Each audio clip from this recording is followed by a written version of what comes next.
cats in Finnish mythology and folklore. So here in Finland we've had cats since the end of the Iron Age, about a few thousand years, quite a long time. Domesticated cats, especially cats, they are very, very famous animals throughout the world. There are stories about cats in every single culture and every single continent, and cats are pretty cool. Probably the most magical animals in the world. Like if you would ask different people what would they consider to be very magical, like domesticated animal, they probably would answer cat. Cats really are very magical creatures. If you have seen cat's eyes shining green or yellow in the dark, you know what I'm talking about. Cats are pretty amazing. Here in Finland we've had cats obviously a long time.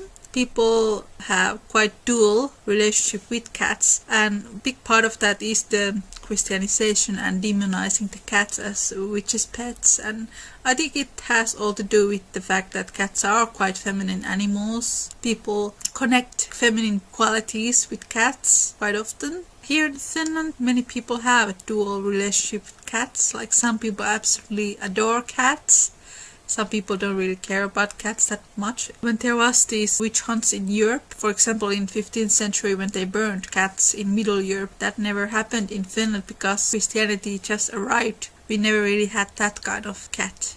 During that time came that kind of dual relationship for cats when cats started to be demonized. It also brought the Black Death to Europe when they burned the cat. All the mice and rats spread disease. That's where the Black Death started. This never happened in Finland in that way it happened in Middle Europe around that time because Finland got Christianized pretty late. I'm going to read you the Finnish poem called The Bird of the Cat. And after that I'm going to read the same poem in English and then explain it. This is the way cat was born in Finnish mythology and folklore. Kyllä tiedän kissan synnyn, halliparran hauteleman. Kissa on saatu kiukoalla, nenäneittä, pääjänistä, häntä hien palmikkoa, kynnet kyitä käärmehiä, jalat muita muuramia, muuruumis suen sukua. I know of the cat origin, the incubation of a greybeard. The cat was gotten on a stove as a girl's nose, a hare's head, a tail of his blade of hair, claws of a viper, tail of snake's venom, feet of cloudberries, the rest of its body is of the wolf's race. This poem, it tells us that the cat was given a life by a greybeard, and greybeard is a Finnish elf, and that this particular elf, it gave cats a life in the stove of the sauna. This is absolutely one of my favorite Finnish myths ever, or Finnish folk tales. I absolutely love this. The whole concept that cat was given a life in a sauna. Basically here the greybeard, the elf, he throws different ingredients to the stove. From the steam comes the first cat. Finnish elves, the greybeard, is very connected to ancestors. And there are different elf races in Finland. There can be like forest elves that are more wild. And then there are these elves that are connected with different houses and buildings. For example, the sauna elf was the person who would build the sauna, or he would be the first person to go to the sauna and take a bath there. And then when he would pass away, he would become the guardian spirit of the sauna, or part of his soul would return and become the guardian spirit of the sauna. There was elves for every single building. The house elf would take care of the house, the family. The stable elf would take care of the animals. There was also mentioned about elves in castles, also a church elf. The whole concept of protective spirit of a building, it's also in Scandinavia. The Finnish word for elf, tonttu, it comes from the Swedish word tomte, and that comes from the word tomten, which means the place of the house. Actually, the Finnish elf stories, they're a bit darker, for example, than the ones in Denmark that are more light-hearted. Also in Denmark, actually, they have two types of elf races. There's this more Scandinavian Nissa type, then there is Lord of the Rings type. So the Finnish elf is more related to the houses and the ancestors. Usually the Finnish elves, they were described to be old man or old woman, just smaller, usually size of a 3 or 4 years old children, quite small man or small woman. So I really love this myth where the elf would give a life to a cat, or just want to create this kind of a special magical animal he could hang out with. Cats are really closely connected with elves. Elf use different ingredients to create this cat. cat was cutting on a stove as a girl's nose, so he used the nose of a human girl.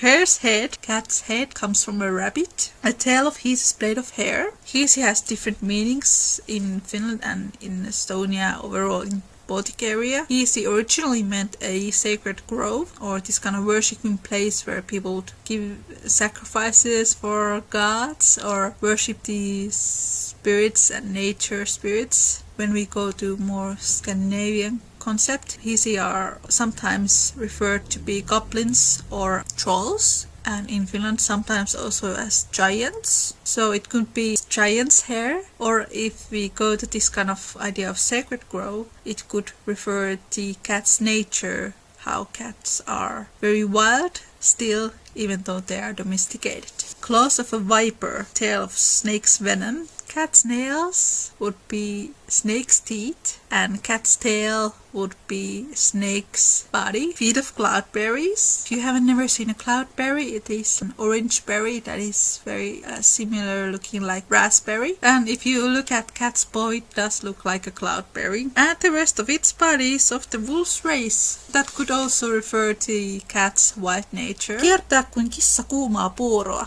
A cat circling around hot porridge. And it means someone who has something in their mind but they don't know how to reach it, or it means like approaching the topic carefully. Kuka se hännän nostaa ellei kissa itse? Who would lift the tail unless it was the cat itself? So it means if you want to achieve something, you just need to do it. Söisien kissakin kaloja, muttei kastelisi tassujaan. Cat could go fishing, but it does not want to get its paws wet.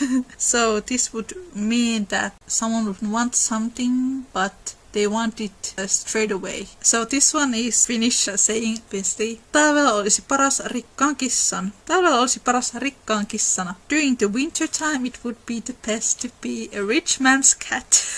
Here is my Noki boy. Mom.